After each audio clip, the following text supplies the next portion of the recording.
so that the receiver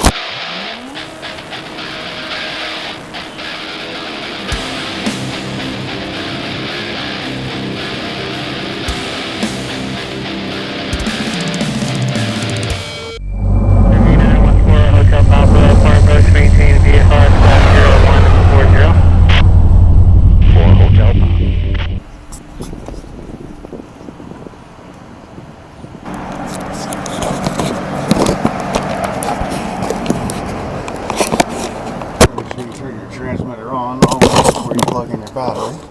Oh, really? Yeah. So that the receiver in the plane doesn't get a message from elsewhere and then make it do something it shouldn't be doing. Okay. So it's going to be the third video on Beta Piper Cherokee. In this video, the only thing that's different is I put the weights back. As you can see, I glued 4 pennies on either side for nose weight, although it flew very fun, almost extra 300 like, with the center of gravity a little bit back. I added the pennies, I put on dual rates, and most importantly expo, because it was very jig-joggy and twitchy, so I put some expo dual rates, a little bit more nose heavy. So at least let's see how it flies. Throttle cut off. Here we go. Here we go.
Ooh.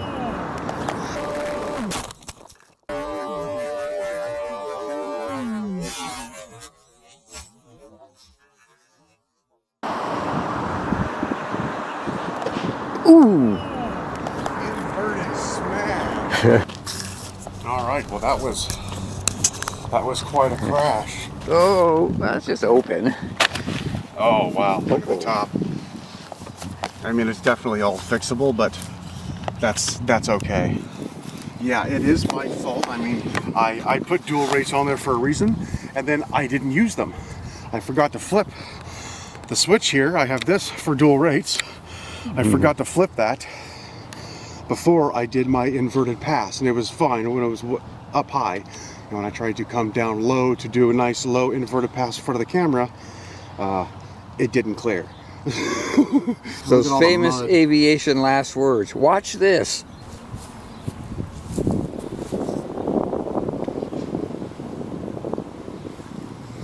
That's about it for this one. Next one, we're going to be doing the Cessna 337. Thanks so much for watching. Have a good one, and later on.